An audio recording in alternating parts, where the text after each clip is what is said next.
Glitch just seems to keep getting away with it as yet again the robot stays undefeated here. They are now a career 7-0 in their robot combat career. It is insane. We're going to be talking all about Glitch's run in that insane finale matchup against RotatoR and everything else in this third episode of Battlebots Champions right now at the Combot Collective. Oh my God! Wow! This is the biggest flame we've ever seen. Has preserved enough energy to get in the flip on Combot. We're gonna go the way. Oh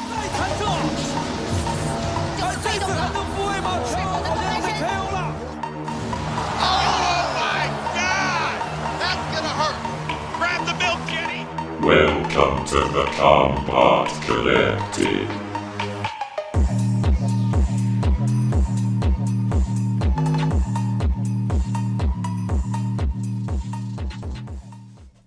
Hello everybody and welcome to yet another episode of the Combot Collective, bringing you everything you want to know from the world of robot combat, from the heavyweight class to the fleetweight class, from BattleBots to the live circuit. And once again we're here talking about BattleBots Champions once again.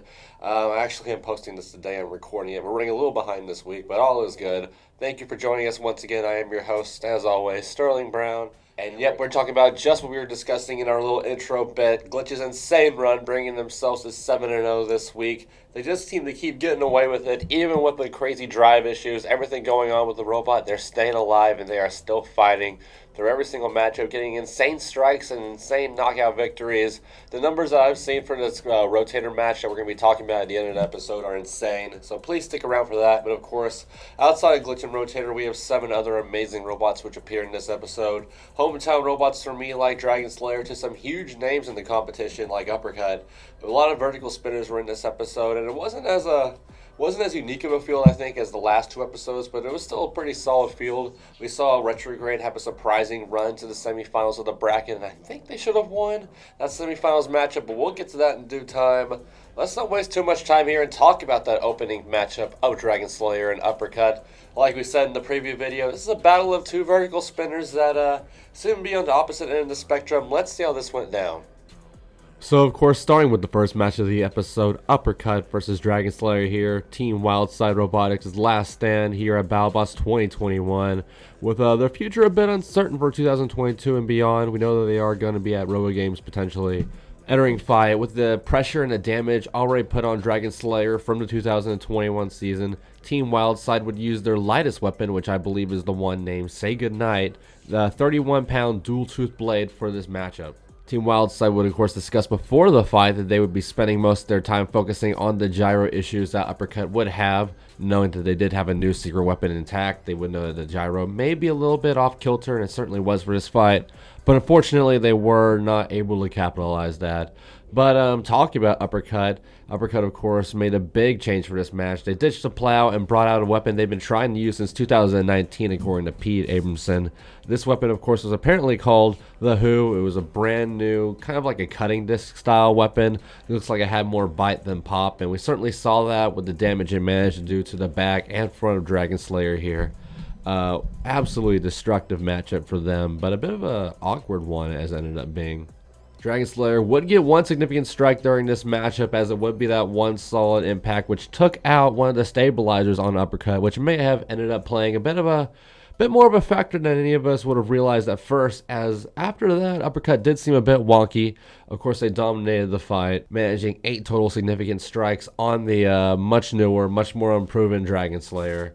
And looked really good here, of course. Dragon Slayer held up for a while. The weapon certainly didn't hold up, as it got pretty much knocked out of full power commission after that one significant strike to Uppercut at the start of the match. So not much opposition for Uppercut here, as Dragon Slayer would get knocked out by Uppercut, but Uppercut would also almost get knocked out by Uppercut. Of course, when we were talking about during the preview episode for this episode here, we discussed Freeshipping versus Uppercut 1, and we discussed how Uppercut almost lost that matchup. The driver and the robot kind of conked out, left one side of the driver at least, which left it just about as immobile as Freeshipping in the dying seconds of the matchup. But of course, given Freeshipping knocked itself out there, trying to lift itself over, ended up being the robot that got counted out here. And that exact same situation would play out here, as after that coup de grace blow, the ninth significant strike of the match, which killed Dragon Slayer, Uppercut would find itself dead in just about the same spot, actually, that it did versus Freeshipping. It might have been the opposite side of the arena, but I digress. But yes, at the same time Dragon Slayer went down, Uppercut would find itself circling back and forth with only one-sided drive, which would end up being its downfall later on in the tournament, but we'll get to that later. In this opening round matchup, though, ended up getting the luck of the draw here, as with Dragon Slayer, of course, being the robot, which has taken so much offense in this matchup, and being fully dead compared to Uppercut slightly moving, it got countered out, and it's going to be something that they're really going to need to work on for the 2022 season if they're going to bring Uppercut to that one level above to finally get it out of that top 16 hole that we've seen it in for so long.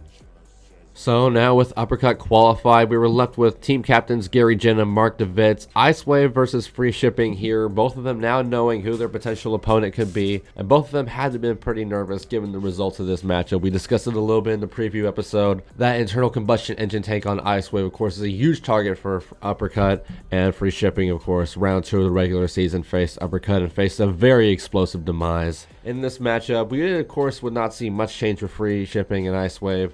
With the Freeshipping changes, we already knew them ahead of time. We saw them in the preview picture. Freeshipping, of course, running the anti-tombstone, anti-horizontal spinner plow, which we've seen have so much success on Original Sin and Robo Games past be used here. And I might be incorrect, but it looked like they were using a longer lifter for this matchup. Maybe this was the same one they used in the Tombstone match, and I just don't recall it. But it definitely seemed like they had a bit more reach for this match. Not that it matters since they had the lifter up for such a long chunk of the matchup. There was very few openings where Freeshipping could even attempt a lift. I think there was one early on, but talking about Icewave, the opponent here, of course, Icewave, the original version being used here, as I believe the earlier version ended up getting taken out during the Black Dragon matchup in the first round of the regular season.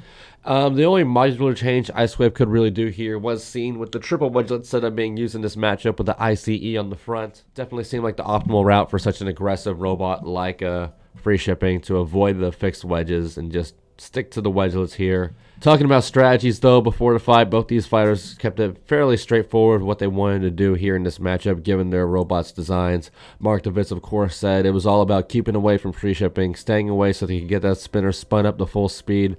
Gary Jin, of course, literally described it as the typical smashy, aggressive stuff, which was keep in Icewave's face, keep that spinner not at speed at all as much as they can, and just show aggression, run them into the walls, and for the most part, that's what they did here as Freeshipping dominated the matchup.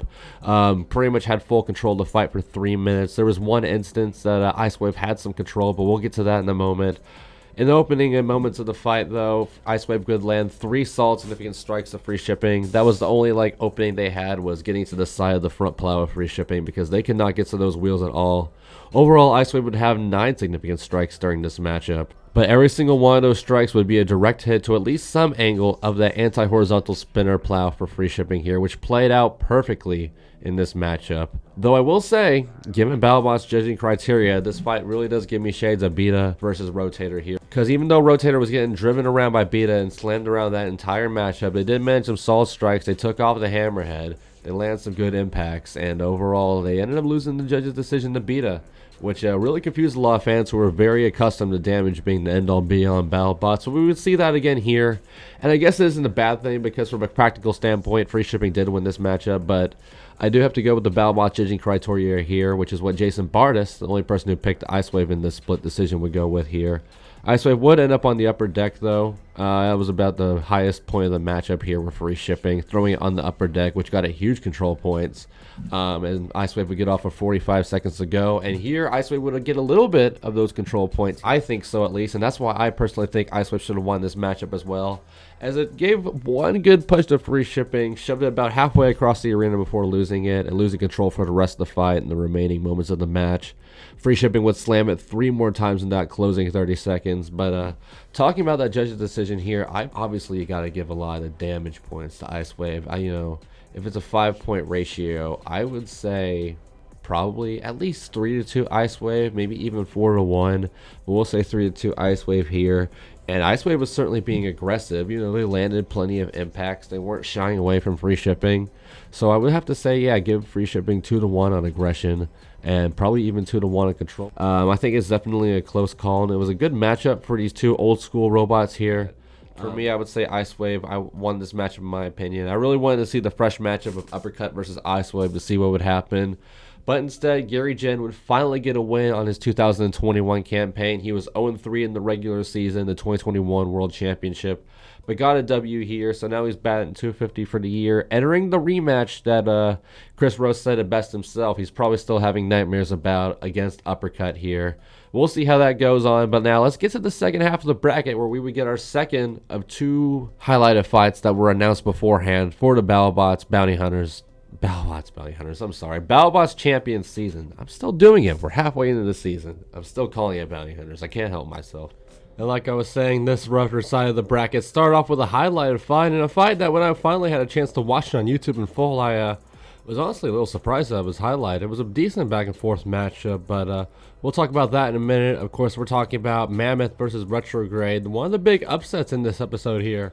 As we jump right into the pre-fight preparations here. To my recollection, there isn't much in terms of modularity on Retrograde, as it was the usual lifter and undercutter combo for the team here, BNS Robotics. But they did get, for the very first time, Aaron Lucas said it in the pre-fight interview, all three of their modules going full blast. This will be the very first fight where the team would get that hyped up flamethrower setup going in this matchup here. Just a little extra kick to get them a bit more points for the judges' decisions. And on Mammoth's side, meanwhile, it was a classic Mammoth. Mammoth we all know and love. Both these robots keep it to their original setup pretty much here, as no anti-horizontal spinner wedges on Mammoth, which may have been crucial in a match like this. I don't know, maybe they were too damaged from the tombstone fight, but I digress. And of course, the vertical spinner style launching rotary lifter on the front of Mammoth, the one they debuted at the start of the year. Both captains would give us some pre-fight strategy before the matchup. Aaron Lucas would talk about putting a focus on the sides of Mammoth, trying to take out those wheels, while Ricky Willems just said the general plan was to overwhelm Retrograde like Retrograde kind of got with Huge, and just stay on top of them, box rush them, just throw them around. What Ricky Willems says is just make sure that they don't know what they're doing for the whole fight. And he tried to do that at first, but it was a pretty solid back and forth, in fact, for these two robots, as Mammoth definitely tried to enact that strategy. They pushed it away a couple of times, while Retrograde would come in rear first pretty much the whole fight, and started off shredding at the front of Mammoth. It seemed like it was a good back and forth for the opening 30 seconds, but eventually Retrograde would get one of its only two significant strikes during this entire matchup, taking out and locking up Mammoth's rotary lifter weapon by taking out a bit of the chain. Left Mammoth to be pretty much a giant smothering controlled push bot for the rest of the fight, which certainly didn't bode well in the eyes of the judges here. As the rest of the fight would play out pretty much as was expected, we saw Retrograde trying to chew up, trying to gnaw away at a very excellently driven Mammoth. Ricky Willems played some great defensive driving here, pushing Retrograde all around the arena, doing what they can to combat the undercutter system, even getting Retrograde caught up in the kill saw slots a couple of times, but to no luck, really. Eventually, though, heading into the final minute, Mammoth would suffer some more issues as Ricky Willems would lose left side drive. The left side motor on Mammoth would begin smoking. Of course, this is another issue we talked about being very prevalent in Mammoth. And the right side wheel would be just quick to follow as Retrograde would get their second significant strike of the hit match here, hitting that right side tire pretty much dead on and taking it off of its wheel rim there, leaving it just sort of limping around. But just after that strike, Retrograde would begin smoking as well, likely looking to be from the lifter module, something that barely was even used for the entire fight, as Retrograde pretty much fought this as an undercutter. This left both these robots pretty much crippled and unable to do anything to each other, really. As time came to a close, it would be a fairly one-sided matchup, though, all things considered. Mammoth tried to get some aggression and control points, but it wasn't enough. Retrograde did some proper damage here, won the unanimous judges' decision. Definitely a solid performance for Retrograde. You know, their sole win before this was that wonky lifter one-hit KO against Rampage. It was a solid win, but not a win that is going to get you any real notoriety, especially being a YouTube exclusive fight. And this one, also a YouTube exclusive fight pretty much, but I was very impressed with the undercutter here on Retrograde, managing to snipe in a couple of hard strikes there to the chain of Mammoth, to the wheel of Mammoth, and eventually make the bot smoke. But now, of course, we have Retrograde in one end of the bracket. The big upset there, as we talk about a couple of G-bots here. Two robots we'll hopefully see at RoboGames 2023, knock on wood. Hope they don't pull out. We're, of course, talking about the wily veteran Gruff and the brand new college team to the sport, UC Berkeley's Glitch, coming in on a 3-0 career record, like I said in the previews, the only undefeated robot entering Battlebots Champions, and a title they seem to be holding still. We'll talk about that in a minute, though, as we break down this fight here. Going about Gruff first. No wedgelets on Gruff. This was a bit of a surprise to me, but the team would use a plow. You know, you would primarily see them use it for robots like Tombstone, Icewave, other horizontal spinners. But they did have some forks armed in the front, which Kenny Florian would say that these forks would be used to feed Glitch into the lifter of Gruff. That was the plan, at least. Seemed like a good strategy, but they would have some issues. Meanwhile, on Glitch's end, like we said, they were making their first appearance since they had to pull out of the top 32 due to damages during the regular season. As Glitch would come in with 4 forks in this matchup, they would have 2 longer forks that were sticking in the outer apparatus of the bot, and then 2 short forks which the main vertical spinner egg beater sat between. It would seem like a pretty solid setup, but we also got some updates from the Glitch website and some other changes that they had that they decided to make on their builder blog here. As it turns out, they were trying to get the overall weapon spin up improved for the Battlebots Champions tournament. A crazy thought given what we see in this event, but they weren't able to get it done. It turns out that weapon only spins up to 130 miles per hour. I did not know that that was their top speed this entire season. But another change that did happen to go through was the fact that their traction magnets were damaged during the regular season, and they thought that with the damage taken, they would end up just causing more issues and solutions here for Glitch. So they decided to take them off to give Glitch as much mobility as possible. That turned out to be a bit of a mistake. We'll get to that in a second, though. Talking about the fight, though, we had Sam McCamus talk about in a pre-fight interview his intentions and strategy to take on Glitch here. Pretty much saying that he wanted to box rush Glitch, keep away from that deadly vertical spinner, and get to the wedgelets, get to the sides of the robot, and try to lift them over early and make the fight easy. But unfortunately, those intentions will be thwarted in the opening seconds of the fight. Both robots would drive around for a little bit, but an opening impact from Glitch would not look like a significant strike, but it certainly would be one, as that opening strike would actually be the main catalyst of the fight, taking out one side of Gruff's drive. A rare sight for Gruff. Usually this robot is an absolute tank, a total brick, and it did survive the full fight given the heavy impacts it took. But early problems early on here, and Glitch was also kind of glitching out itself. We were just talking about how the team got rid of those magnets in preparation for this fight to give them mobility. Turns out that was a mistake. They said that in the website themselves. They should have not been lazy. They should have went ahead and just ordered some magnets for this next matchup, but they did not. They were riding completely magnet free, and it was definitely shown here, as with Glitch riding around like it was pretty much on an ice rink pretty much the whole fight, and Gruff running with one half of its drive. We were having 2 robots pretty much having a full-on cripple fight here, as both robots just could not do much at all in the closing moments of this matchup. These last 2 minutes after the big strike, Glitch in general could only nail 6 significant strikes, but these strikes were certainly significant. These would be the impacts which would turn the fight completely to Glitch's way, making this a unanimous decision win for the vertical spinner from Berkely. Highlight strikes, though, for Glitch here would be the third of those significant strikes we were talking about, being one that would flip Gruff over, with the follow-up strike after that being the impact that actually knocked Gruff's weapon completely out of the match. We saw it in that final minute, just kind of hanging wide open like this. That's never a good sign for Gruff. Even if they are trying to keep the plow up front, they probably don't want to have themselves set up like that, because that just doesn't look good. And of course, the very last of those big hits, in fact the last 2 were huge impacts that really turned the fight Glitch's way 100%. But that last one, the buzzer beater, pretty much the one that threw Gruff at least 6 feet up in the air, maybe even higher, having it flip over and over and over and eventually land on its head where it probably would have been knocked out.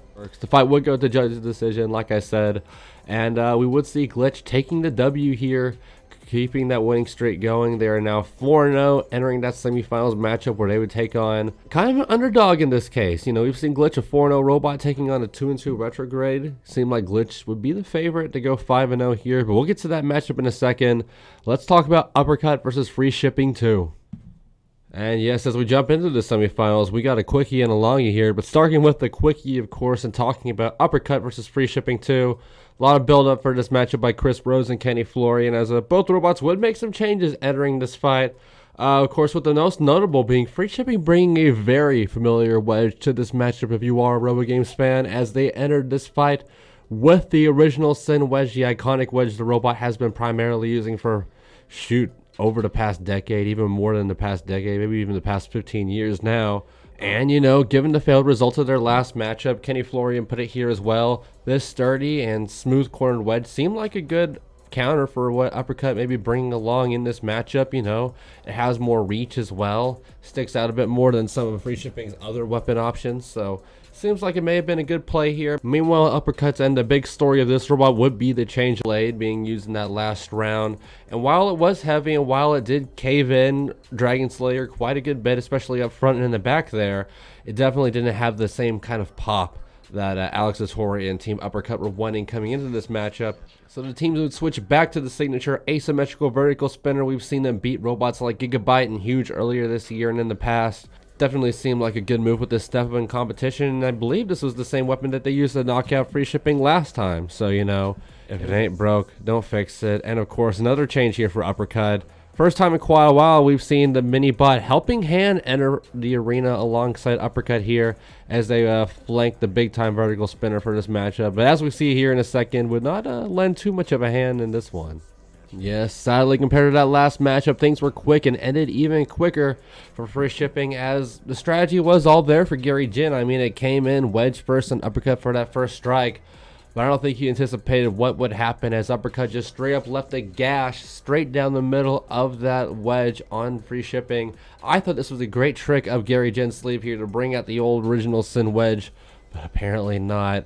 Uppercut's asymmetrical vertical spinner went through it like a knife through butter. Freeshipping just left completely stunned, not moving at all from this impact. It might have been knocked out right there for all we know, but Uppercut would come in with two more strikes. First of these two, busting the flame system, the flame tanks on Freeshipping. Of course, we saw the gas shoot out of the flamethrower tanks from the side of Freeshipping, and then one later, it was like deja vu all over again. Kenny Florian put it like that, no better way to put it. Freeshipping detonated once again, and there's no asterisk, there's no questionable finish about this one. Of course, we talked about it plenty, how that Freeshipping Uppercut 1 match ended up with Freeshipping technically being the only robot moving on all fours after the match, but not so much here. Freeshipping was dead on arrival after that big hit from Uppercut. It was absolutely indisputable, and Uppercut, meanwhile, pretty much unscathed coming out of this matchup. We saw them come out of the Dragon Slayer matchup with a surprising amount of damage, being that it was driving so wonky, but given the one-night nature of a tournament like this is a big win for Alex Tori and Team Uppercut. Plenty of time for them to figure out what would be happening given their opponent in the finals. Now, Glitch versus Retrograde, this may have very well been the fight of the night, as it was a battle of two rookies with a very similar aesthetic. Entering the second semifinal here, of course, we talk about Glitch initially, and we discussed it a little bit in the last matchup, the Glitch versus Gruff matchup. They ditched the magnet system. They thought it was going to be better. Robot ended up driving around like it was on an ice rink, so they decided to bring the magnets back for this matchup, learning from their mistakes. As the team would then keep everything else the same, they retained the same vertical spinner, the same speed, the same wedgelet system that we saw them use during the Gruff fight. But besides the magnets, everything else on Glitch pretty much remained the same. We saw the same vertical spinner, the same weapon speed, the same wedgelet fork system with the two long wedges and the two short wedges up front and center. And everything else looked to be about the same on Retrograde as well. The lifter was there, the undercutter was there, the flamethrower is still back and in the game. But Peter Abramson would say just before the match here that they have actually upgraded the lifter. More torque on the weapon. They changed the gear ratios so they can have more torque in the lifter, get more lifting power on a robot that was a lot more defensively sound like Retrograde, and that would lead exactly into what Aaron Lucas's strategy was going into this matchup. Of course, he was talking about how he led with a lot of undercutter in that last matchup against Mammoth, but this time it was going to be all about the lifter. They wanted to get around to the sides of the rear, the less mobile Glitch, and try to toss them over. But once again, we would see Glitch absolutely thwart its opponent's strategy off the very first hit. Retrograde wanted to lift Glitch around for the whole fight. What does Glitch do in the opening strike?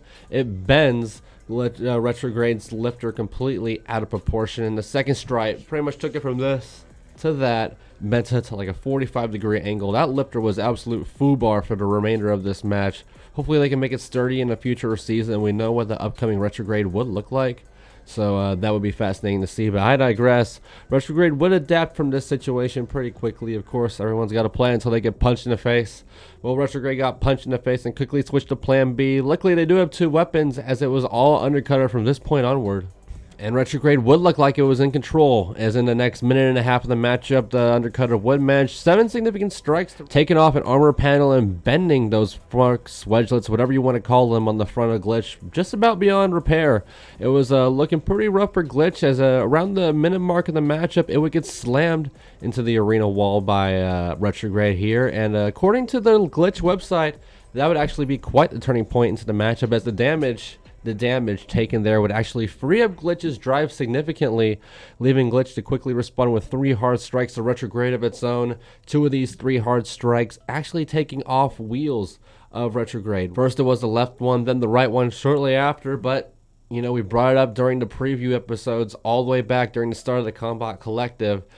Retrograde was perfectly fine. It has those 2 internal wheels, and oddly enough, just like how Glitch's mobility seemed to really come back in the final minute, in the final 30 seconds, Retrograde's mobility seemed to come back, as those 2 smaller wheels were really putting in some work. As the dying seconds of this matchup ended up being absolute knockdown, drag out, back and forth meeting here, with Glitch managing 3 significant strikes from on its end, while Retrograde would get 5 with the Undercutter. So talking about significant strikes total as the fight winded down, we would see the vertical spinner Glitch have 8 significant strikes to the Undercutter Retrograde's 12, really coming in clutch after losing the lifter early on. And now, despite Retrograde managing more strikes and seeming like the aggressor of the 2, maybe even the bigger controller of the 2, especially near the middle and end, Derek Young will be the only one that would seem to agree with that sentiment here, as we would have our second judge's decision, our second split judge's decision of the episode, I should say, sorry. Going 2-1 to Glitch here, and this one's been quite controversial. I know some fans have disagreed with it, and you know, I just don't know. It's hard to give Glitch aggression and control points, but I guess they definitely do deserve the 1 for coming back in the final minute of the match and showing some solid power in the opening seconds of the match as well. But for me personally, I just think, you know, outside of the, I mean, sure, it's a very interesting matchup to judge, because while we saw some serious damage get taken by Glitch, it's hard to judge mobility on a robot that was barely mobile to begin with, and that was another thing Glitch brought up on their website here. Retrograde's end, the damage is visible. Big wheel is gone, both big wheels are gone in fact, and the lifter is mangled beyond repair. Meanwhile on Glitch's end, we still got a fully functioning robot, or at least going back to the start of the match, you know, still functioning in that way, maybe even better now. You know, how are you going to judge damage that technically makes the robot work better after the fact? We see it happen every few times this season, you know, that 1 damage strike that makes, like, you know, something loose or turns the switch back on. That sort of stuff happens in Robot Combat, and it happened here for both robots, honestly. It's just a slippery slope. I mean, Chris Rose put it best. This is another coin flip kind of match here. It's been the whole collective of really close matchups in this episode, and it just shows the quality of competition now we're seeing in Battlebots Champions. But you know, we could sit here talking about this matchup all day. If you had to look at the real details of this matchup and what robot bits got damaged where for each machine, I would definitely suggest looking at the Glitch website on their Battlebots blog. They have whole details bits for every matchup that happened during this episode of Battlebots Champions and the regular season. It's very in-depth. It would be something to definitely go check out. So here, as we talk about this bracket final, 2 of the biggest cannons in the vertical spinner heavyweight world right here, a veteran and a rookie, and the real one here, the real exciting one here, MIT versus UC Berkeley, 2 of the biggest, you know, campuses, 2 of the smartest campuses in all of the United States on opposite coasts here, meeting in a battle of East Coast and West Coast. We're, of course, talking about Uppercut versus Glitch. This was just building up, and like I said at the start of a last episode, or prediction episode, this is really the only feasible final I saw for this episode, and here we are.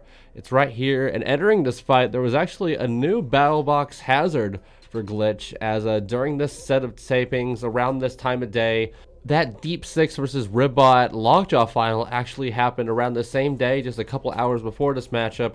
So everyone was telling Glitch, and the team was telling themselves, avoid that big seam, because during that Deep 6 versus Ribbot match, there would be a huge arena seam left in the floor near the driver's side kill saws. You can actually see it very visibly during this match, and you can actually see when it happened during that Deep 6 versus Ribbot match. It was a huge strike, and there was no way for Battlebots to fix it. This was likely a big catalyst, in fact, to why Deep 6 wasn't able to come back for BattleBots in upcoming seasons. You can watch that video in our past videos, but going back to this matchup here, that was the big thing that Glitch had to avoid here, and because of that, we would see Glitch, you see Berkely completely ditch the forks and wedgelets for this matchup. Glitch straight up just looking like a wide robot, a total chocolate bar melted out there. Just sort of just going with its angular shape, no wedgelets, no feeder wedge, no forks or anything at all. Just a spinner going full glass cannon in this matchup, and maybe that's exactly what they needed to do versus Uppercut. And Uppercut, of course, meanwhile, would run their third weapon in their arsenal, so going 3 for 3 in all their matches here with different weapons. Other than that, besides switching back to their signature weapon here, no changes were made for this matchup. The plow might have been optimal in a matchup like this against a big-time spinner like Glitch, but they may have been saving that for potentially challenging RotatoR later on in the day. That might have ended up costing them. As we go to the fight here, Uppercut would actually draw first blood in the matchup, getting the first significant strike of the fight and reeling Glitch early on, but Glitch would quickly respond with 2 more significant strikes from their end, rocking Uppercut twice and moving the fight to the driver's corner of the battle box, where the fight would remain here, dangerously close to that arena scene we were just talking about. As after those 2 strikes from Glitch, both robots would struggle for a little bit here, trying to figure it out before meeting weapon to weapon. Glitch would be back towards the wall, and Uppercut would now be down one side of its drive, both just sort of moving around a bit awkwardly, and it looked like Uppercut was just about immobile here, but Glitch would manage to land one more significant strike, as this strike would actually rip Uppercut's underside panel, that underbelly panel, right out of the robot. I'm surprised nothing managed to pour out. The bot seemed fine. And from that point forward, Uppercut seemed to look like it was dead in the water, but Glitch would be quick to follow, as we were just talking about that big seam that Glitch should have avoided. Well, guess where they managed to drive? They drove right onto that big seam just in the same time that Uppercut was down drive and was pretty much spinning in circles, left to be counted out, as a Glitch would join them. The match ended up being a double KO with Uppercut spinning in circles helplessly, Glitch stranded on the arena floor, and it's an interesting one. It was yet another controversial matchup for Glitch here. You know, if this matchup happened this way in the 2022-2023 championship next year, we'd be looking at an Uppercut victory here, because when you're immobile and dead, you're immobile and dead from this point forward. But Glitch would be saved by the rules and saved by the bell here, as like I said, this would end up being a double knockout, the second double knockout in Uppercut's last 5 matches, going back to that huge fight at the start of the top 32. As we would see our third split decision of the episode, and the third judge's decision for Glitch right here, as it judge's decision its way through the entire bracket, picking up the split JD win over Uppercut here. A bit controversial with Glitch, but that doesn't matter to them. They got to keep moving forward, and it's on the RotatoR for them. It's time to discuss that bounty bracket matchup, the Golden Bolt qualifier fight, the main event of the episode, RotatoR versus Glitch. And jumping into that main event match here, the much hyped Bounty Boss Team Revelations RotatoR with Victor Soto at the helm would come into this matchup very well prepared, armed with their heavy bar, the rear forks, and the wheel guards, so pretty much their anti-vertical spinner setup here. A good call for the glass cannon vertical spinner Glitch, who seemed to be very low mobility compared to RotatoR's high mobility here, and this is something that Victor Soto would bring up, as he was studying Glitch's last 3 matchups during this bounty tournament, to give him such a clear strategy, which was pretty much just focus on the weak drive, get behind Glitch, and just strike, strike, strike, and most importantly, stay away from that big time weapon. That was the one big thing that Victor Soto picked up according to his Facebook page, was stay away from that weapon. You know, he saw what it did to Gruff, he saw what it did to Uppercut. He was not about to put that robot in front of it, no matter how sturdy RotatoR is, and we'll see. That was for good reason in a second. Glitch, meanwhile, were running pretty much whatever they have left that worked. You know, they were sitting at the 6-0 record, but clearly were struggling in every single one of these 6 fights. It was miraculous that they have made it this far. I mean, even the team were just shocked that they made it this far. They said it didn't feel real after being just crushed that they couldn't make it into the top 32 tournament after being a 3-0 robot. So, you know, the team entered with 0 wedgelets yet again for this matchup. The magnets were presumably on and working for the fight, and the hopes to make the Golden Bolt were intact, but not too much. Team Glitch would say on their blog and website that the team pretty much expected this matchup to go very poorly for Glitch. Apparently those back armor panels were not on as fast and as well as they were intended to be for the entire season, and that's why we would see them kind of get taken to task versus Retrograde. But here against RotatoR, it would be very similar, at least at first, as RotatoR would get its first significant strike and its only significant of the strike first in the match. First blood here as RotatoR would get behind Glitch and rip apart one of those panels like they were worried about. But after that, I mean, it was just all... You know how it went. You saw the episode. Both robots would drive around for a moment before coming weapon to weapon, throwing both robots away and shearing some sparks. But outside of that, not much happening. And then it happened. You know, we keep talking about these big hits. Combot, Ghost Raptor, Gigabyte, HyperShock will put this one right with it. They just keep coming in the world of robot combat, and I love it. We need to break down this hit moment by moment because there's a lot to ingest and digest in what is literally 2 seconds of action on the Battlebots episode. I mean, I know they replayed it over and over again, but... So yeah, let's take this step by step right here. I mean, I wish we had the RC Hexbug glitch to show it off with, but we'll use Mauler here as an example of RotatoR's undercutter weapon. So it was spinning, you know, just by usual, and Glitch's vertical spinner going, yeah, this way. We'll use Raul Diablo to represent Glitch. Going this way, let's say that these chains are the teeth on RotatoR here. It would hit square, so pretty much while RotatoR was out with its teeth forward like that, Glitch would come in square and strike it just perfectly like that, hitting the front of the tooth. And also while the other tooth of RotatoR is under RotatoR itself, if you get what I'm saying here. This is not being explained as well as I would have hoped, but what am I going to do? But the hit and timing were so perfect that the frame, the weapon, and the weapon shaft flex inwards like this, just enough to reach RotatoR's main base panel, which was under the robot, kind of like this. So, you know, diving inwards and biting inwards like that. And this would cause the blade to tear right through that bottom panel, shearing all, get this, 24 bolts at once on this robot to essentially gut RotatoR. The entire underbelly of the bot just flung off instantly, and we would see it, batteries getting ripped away, internals coming with it. It was like when you see a transformer explode during a storm, those bright, intense lights inside the robot. It was an instant KO and a near instant lipo fire for RotatoR. One of the biggest shocks of the season. You know, you think of robots like Minotaur, Tantrum, and you put RotatoR with them as some of the true bricks of Battlebots and heavyweight robot combat. Apparently that's not just a safe guarantee anymore that these robots just won't die, because apparently we have robots like Glitch over here ripping out the underbellies of all-stars like Uppercut and RotatoR in just one hit. The things that we're seeing this vertical spinner on Glitch do are absolutely insane, and this is only at 130 miles per hour. We don't know what's going to happen during the Golden Bolt bracket. Maybe they can get that top speed up even more. That would be utterly insane. I would definitely be worried about Glitch in the 2023 championship, but that's that. This is literally what Victor Soto said himself, that the odds of this hit were so insane that Victor Soto would say that if that impact happened at any other weapon speed, at any other weapon angle or bot angle, you know, RotatoR would have been thrown, but he would have been fine. And, you know, this is likely RotatoR's match.